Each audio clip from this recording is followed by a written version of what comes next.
Bahlil blak-blakan ungkap dosa masa lalunya. Ketua Umum Partai Golkar Bahlil Lahadalia mengakui dosa masa lalunya karena usahanya di sektor pertambangan kerap bersinggungan dengan aktivitas penebangan pohon.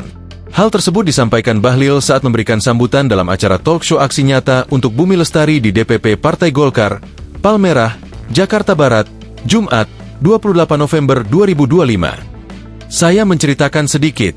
Saya juga merasa bersalah.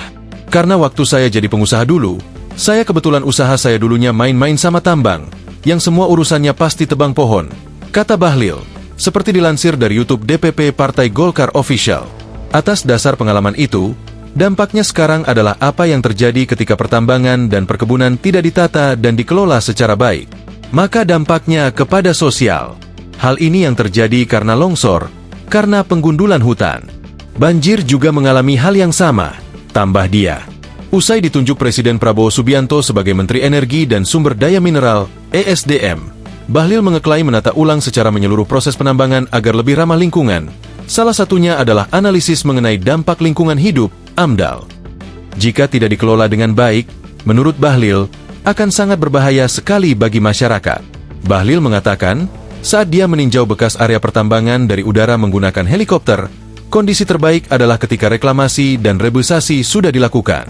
Kalau belum, waduh, maka kemudian itulah yang mendorong kami untuk melakukan penataan secara komprehensif, dengan meminta kepada seluruh izin-izin pertambangan agar menjaminkan biaya reklamasinya dulu, supaya jangan sampai tambang, terus tinggalkan hutan, ucap dia. Oleh karena itu, Bahlil menilai, pengusaha sudah tidak boleh lagi mengatur negara. Yang mengatur pengusaha adalah negara. Tapi, negara juga tidak boleh sewenang-wenang, tambah dia.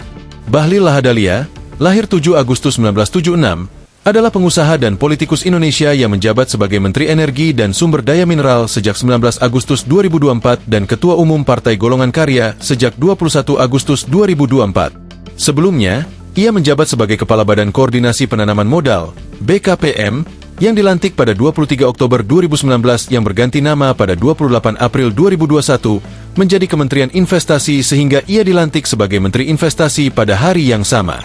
Selain itu, Bahlil adalah Ketua Umum Badan Pengurus Pusat Himpunan Pengusaha Muda Indonesia, BPP HIPMI, periode 2015-2019 dan menjadi anggota sejak 2003. Download Tribun X sekarang, menghadirkan lokal menjadi Indonesia.